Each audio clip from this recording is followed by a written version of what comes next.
I was on a spree of watching Kitchen Nightmares. Yeah. This is the. I don't know if this is the effect of not watching shows in general. And so then when I watch a clip of something like Kitchen Nightmares, I end up watching. You see, the thing is, YouTube puts the full episodes on there, man. And I realized I'm much more similar to Gordon Ramsay than I thought. I don't mean with his skills or his competence. I'm talking about I approach myself the same way Gordon Ramsay approaches people. That's how I talk to myself at my stupid moments. I agree with that method of saying, "Wake the fuck up." I have to do that with my own self. I have to go to extremes of internal ridicule to to knock myself out of what those people are often doing. What they're often doing is they are, and it's just weird. I don't know if the producers tell them to be dense even though they requested help, but I suppose sometimes the people who requested help have other people that didn't want Gordon Ramsay to come, so perhaps it's real and genuine in that sense. But so many of these people who are hundreds of thousands of dollars in debt, in some cases a million or two in debt with their restaurants, they just do not want to believe they can be wrong. And also, one thing I heard constantly, and it reminds me of people that I've come across. A lot of times the chef will say, "I've been doing this for 30 years. Enough said." That's where they leave it. That's their logic. That's their reason. If I've been doing this for a long period of time, and this is so similar to what adults say, and I'm an adult now. It's what my fellow adults say. I've been alive for X amount of time, therefore I must know something. Same thing with those chefs. And I look at their food and I know damn well that I can make better food than them. I can make a better hamburger than them. I can cook my vegetables better than them. They are delusional. And we all suffer from that every now and then. It's not about the flaw. It's not about the shortcoming. They're ubiquitous. The insecurities, the ego, the blindness, everybody has that at some time or another.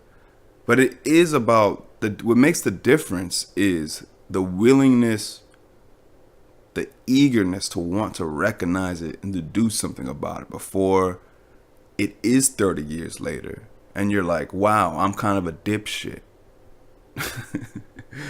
Wow, I've been sort of a sucky person for so long. And now I'm very old and lacking in a lot of opportunity.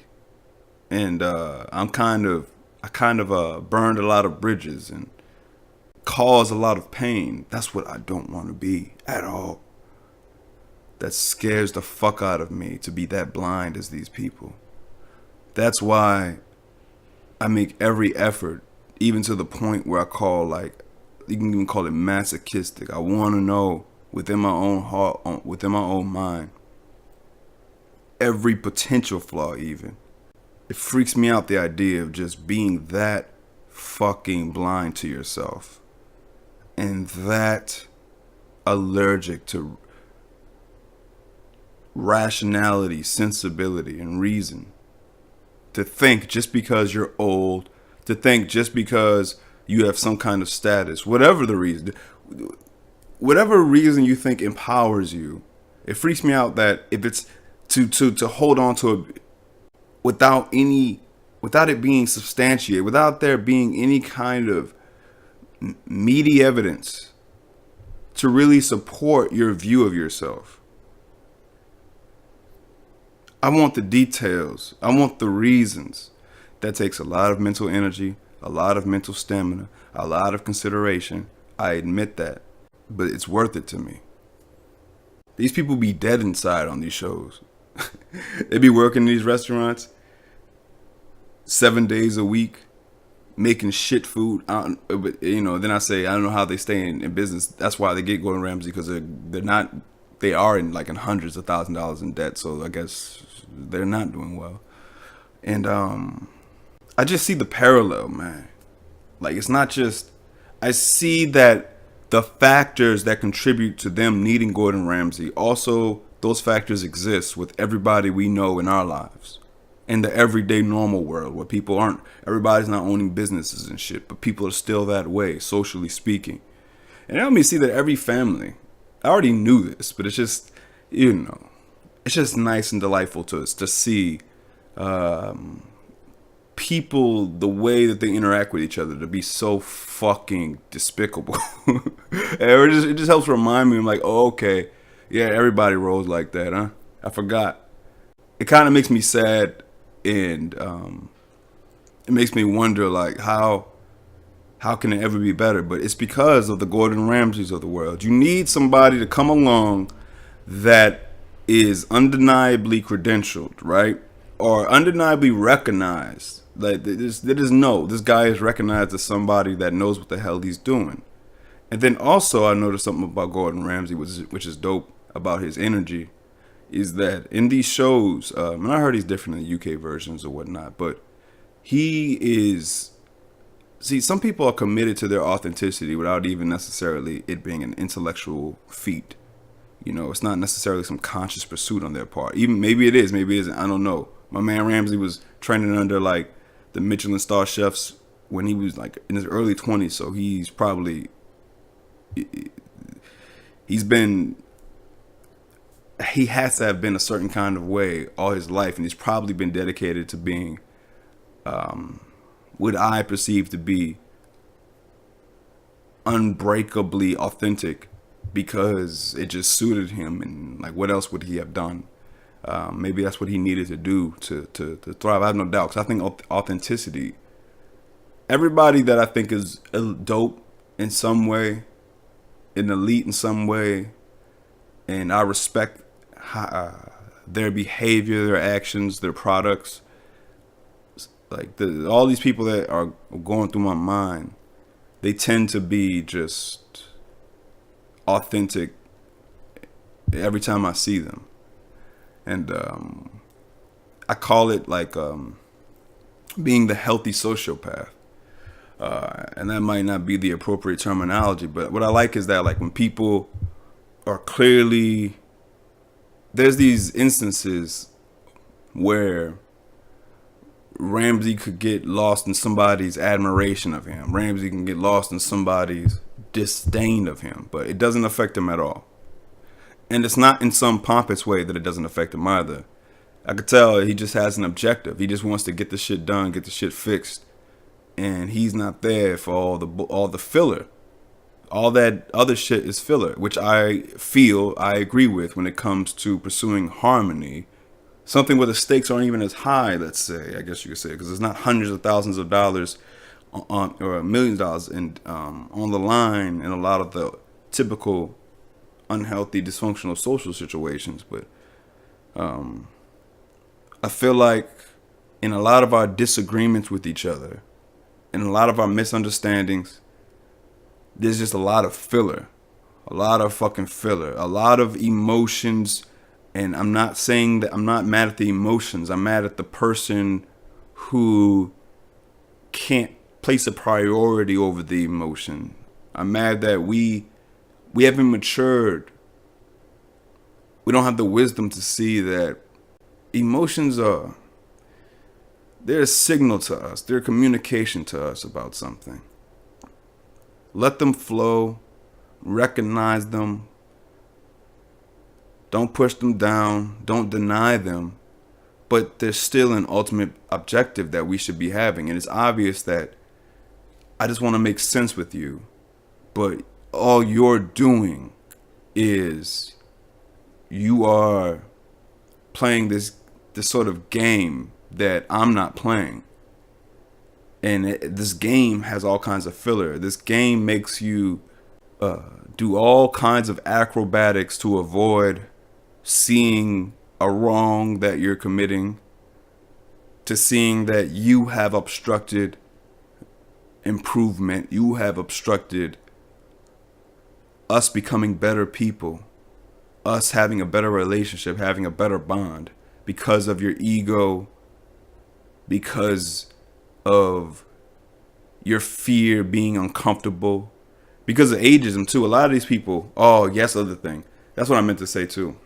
The equivalent that I see constantly with a lot of people, the same way the chef said, I've been doing this for 30 years, therefore I can't be doing anything wrong, or I can't be that bad because I've been doing it for 30 years. People in the normal world, they use that with their age. They're like, I'm 50 years old, I'm 60 years old, so I'm a fool? I can't be a fool. There's no way I can. I'm old. I'm older than you. I just want to set the record straight with that, for real. A 20-year-old, a 10-year-old, I've said this before, but they can speak wisdom. Does that mean that they are wise? Probably not. I'm talking about the youngest of the young, because experience does have something to do with that. But just, I have seen 40, 50, 60, 70, 80-year-olds to be just as foolish as children in some respect. They might have a business.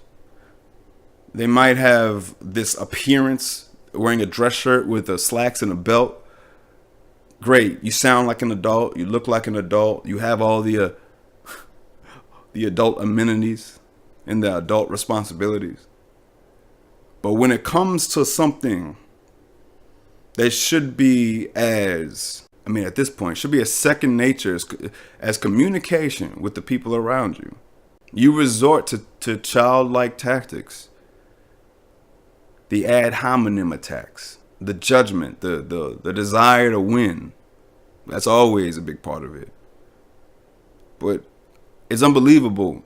It really is unbelievable to me how I forget, because I haven't watched shows in a long time, and I'm only around a select amount of people, and I just forget how much people are just deadly afraid of seeing their shortcomings, of recognizing them, acknowledging them, because they think, they have this assumption that that's going to make them lesser. But what kind of fucking world is that? Relationship is that? Where, let's say, let me tell you something. If I truly felt to where I didn't admit it, because I understand that inclination to feel like if I admit that I'm wrong, I'm losing something. I look like an asshole. I look dumb. I need to save face. I don't want my stock to go down. I get that inclination, that very understandably human fear, insecurity. But if we're supposed to be so adult, if we're supposed to be such awesome, strong, smart people, what are we doing by not being courageous enough to say, oh, I'm wrong?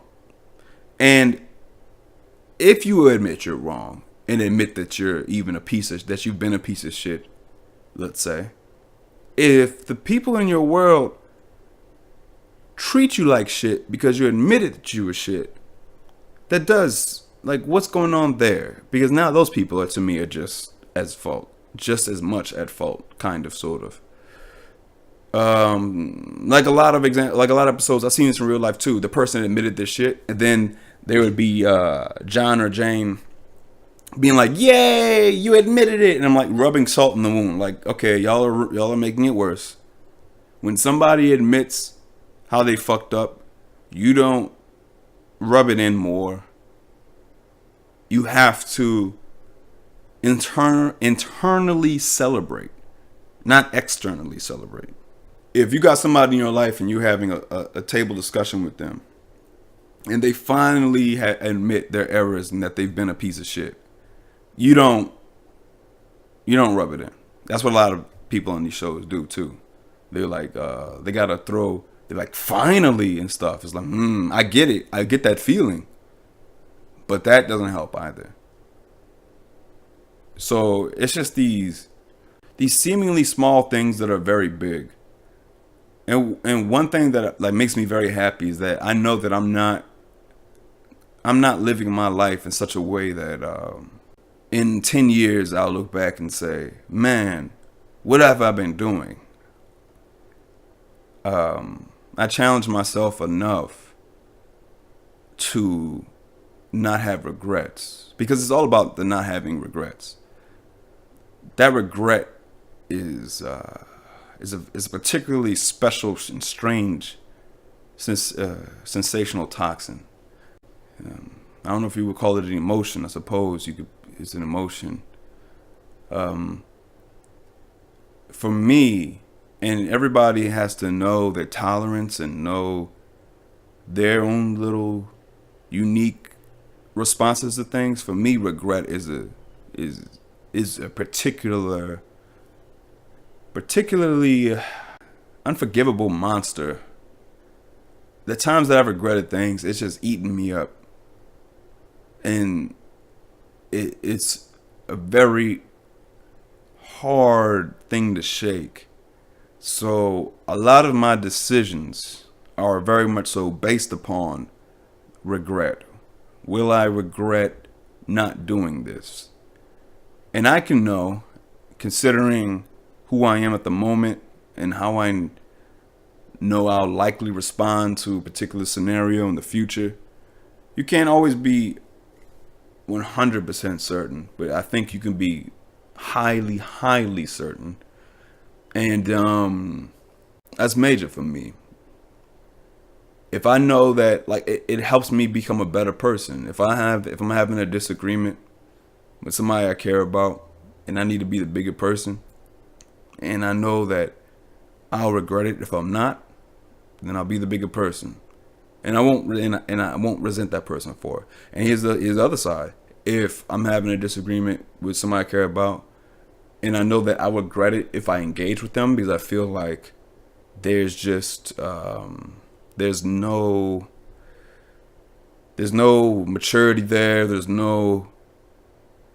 I don't think there's gonna be any positive outcome really based off of history. Then I won't do it, because I think I have this feeling that I'll regret doing it, and so I'll stay away from that.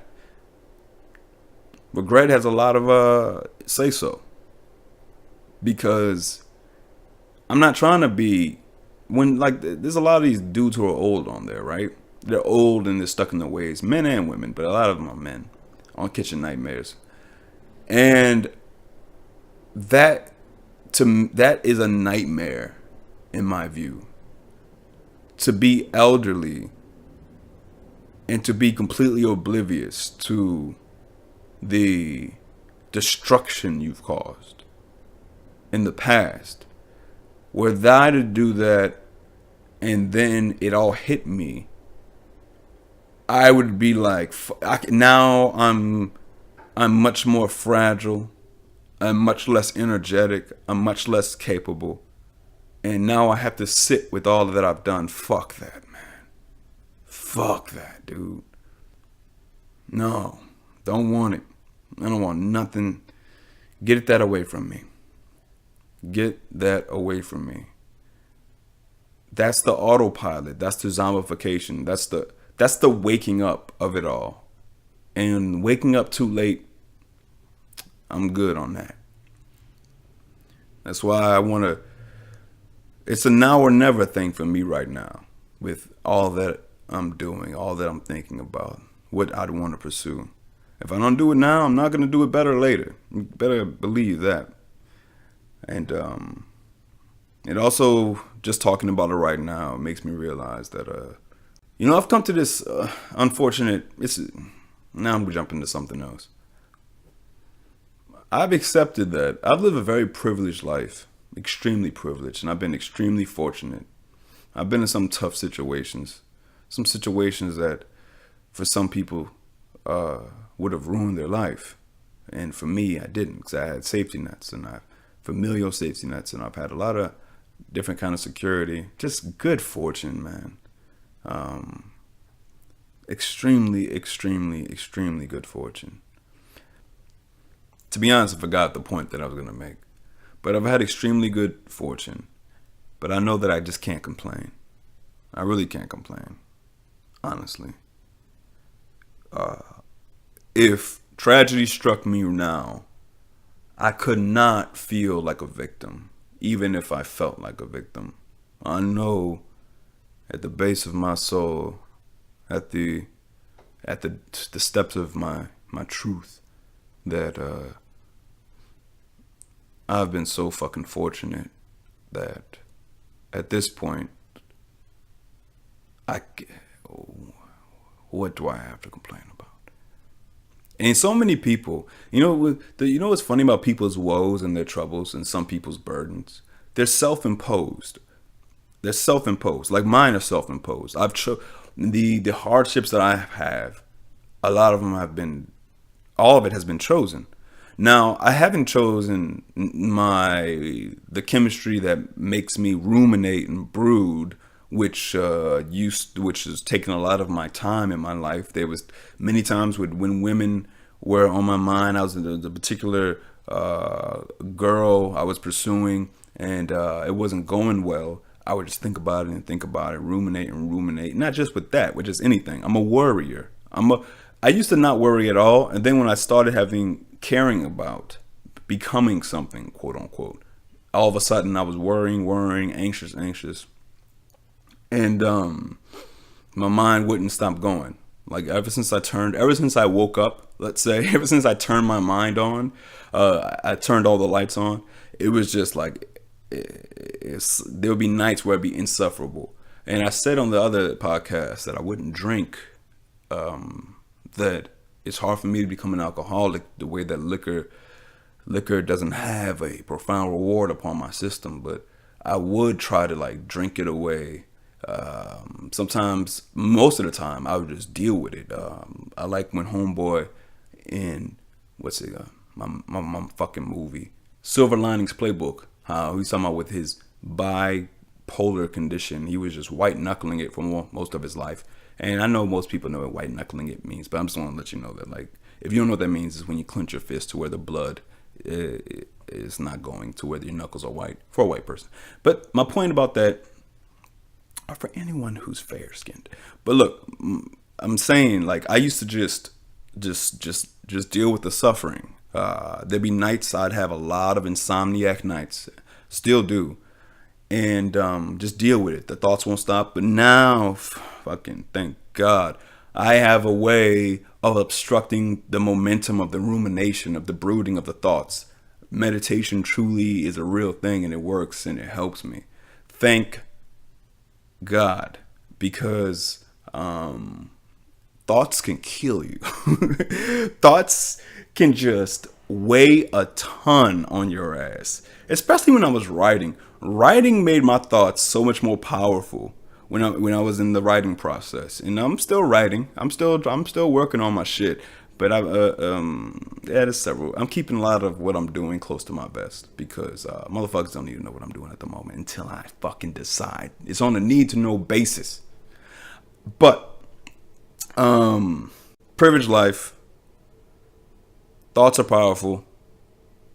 Just because you're old doesn't mean you're wise. Just because you're old doesn't mean you know shit. Just like the chefs. Those chefs have all the experience in the world. They make shit food. Some people can have all the experience of life and they could be shitty people. Let's be real. Let's call it what it is. Let's call it what the fuck it is. Just because you don't feel shame, just because nobody checks you, doesn't mean nothing's wrong with you. It doesn't mean that you're not fucking hurting people, that you have hurt people. Oh, the self-imposed, right? That's what I was talking about. I'm gonna be all over the place, all right? This is freestyle talking here. But people, yeah, that's what it is. People when they talk about their burdens and they talk about it in this victim way, which I've done, and I'll probably still do. What's wild is when we forget how self-imposed a lot of your shit is. Sometimes people have all these, I got all this shit. You chose to have multiple children. You chose to have this kind of wealth, this kind of life, this kind of lifestyle. What the fuck are you talking about? People's burdens are so often chosen. And then we want to complain about them. It's not about the complaining, but we complain about them as if we didn't choose that path.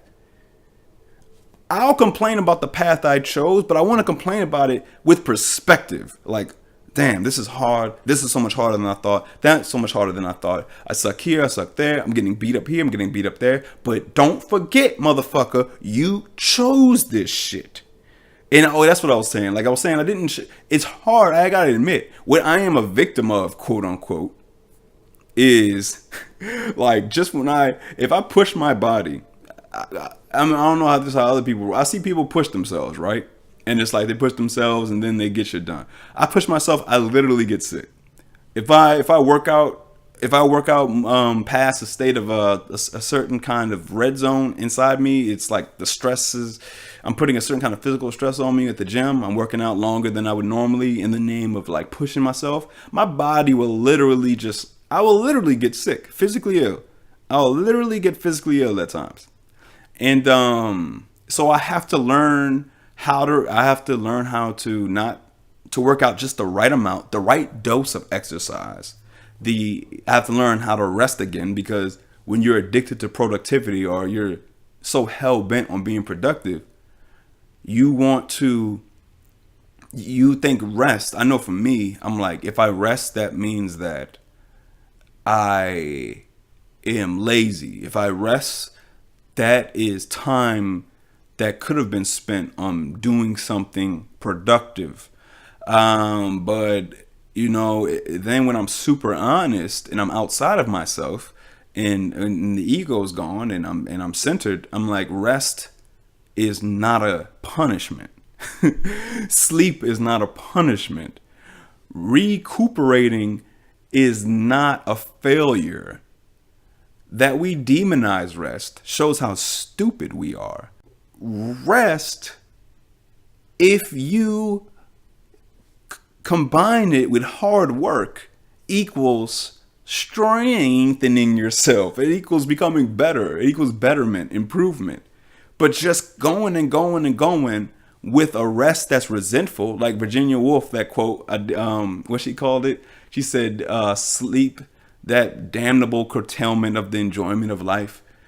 And I used to feel that way too, I used to resent sleep. Like, oh, I want to milk as much as I can out of my nights, especially when you come home from work. You work all day and then you come home, and then if you do go to sleep in a timely way, you feel as if you just live at work, like you go to sleep within like 4 hours and then you wake up, and you go to work, you come back, you wake up. It's like, no, you need to get some fucking enjoyment, some fulfillment, some stimulation, because you've just been utilizing willpower all damn day, and now you want to feel like you've gotten some fun in. And I get that. But we gotta recognize that despite what we want, despite what should be, what shouldn't be, what we subjectively perceive, sleep is just as important as eating. Sleep is just as important as love. Sleep is just as important as paying your bills on time. I mean, it's more important than all these things in a way. And that's one of those things about us humans. We just don't want to recognize what is. But because we see that a lot of innovation and amazing things have come from what we think should be, right? Like, it's not about what should be is necessarily intrinsically bad just because we feel something should be this way. Like, I think that it's only natural that the way that we talk with each other is in a roundabout way that has a lot of passive aggressiveness, subtext, indirect communication. It's not surprising that we go about it that way, but it shouldn't be that way, because everything in this first world civilization, for the most part, is predicated upon it can be better. Let's make it better. Let's make it more functional. Let's get more advanced. Let's get more evolved.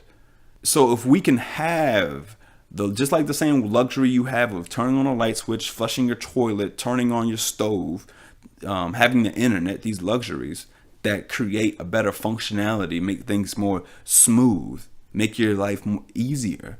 That's how we should be looking at our social interaction with each other, the way that we speak with each other, the way that we the way that we love each other, talk with each other. It's just so bad. We're always trying to cut each other down to feel elevated. We cut each other down because we want to feel higher. We want to feel elevated.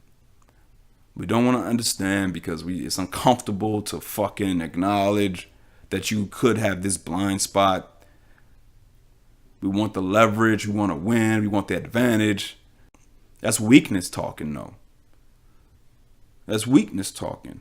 Every time I'm at my best. It's not a coincidence at this point. I've noticed this for the past, since I was 25. So, 5 years, 6, 7, 8, like 8 years, I've noticed this. It's not a coincidence that when I'm fully rested, when I'm at my best, when I'm doing all my shit that I know I should be doing, I feel like every podcast I'm mentioning the 4 pillars. But you know what? That shit is the gospel. No blasphemy. That's the gospel. The nourishment, the adequate physical activity, the adequate sleep, the healthy conversations.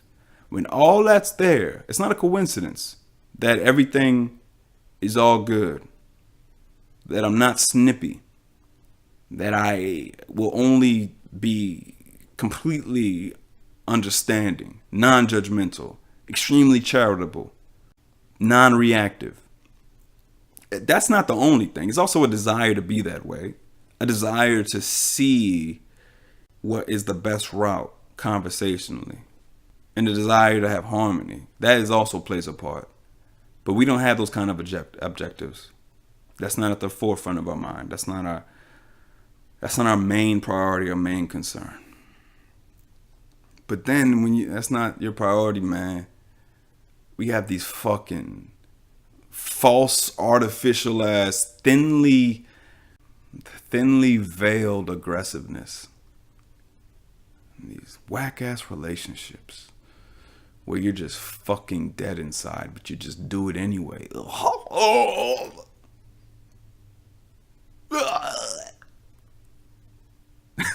For real. That shit's fucking whack. Whack as hell, man. Having those kind of relationships. I guess you call it the greed, you know. I guess everybody's greedy in some way. I know a motherfucker who collects, I don't know, all the Pokemon cards or whatever. Maybe he would do a lot of things, go a lot of lengths to get the best card, you know. Maybe he would sacrifice some other aspects of his life to get it. You know, the same way people do that for money and other stuff. They'll sacrifice other components and factors of their world. And what I'm saying, I think it's so obvious that having healthy relationships is so much more important to our psyches and to our mental health and our physical health than we want to admit, that I'm willing to do everything I possibly can to achieve that harmony. Because I see that I could have everything, all the material shit, but without love, I have nothing. Without love, I have nothing at all. I could conquer the world, but what is it worth? 'Cause without love, I have nothing at all.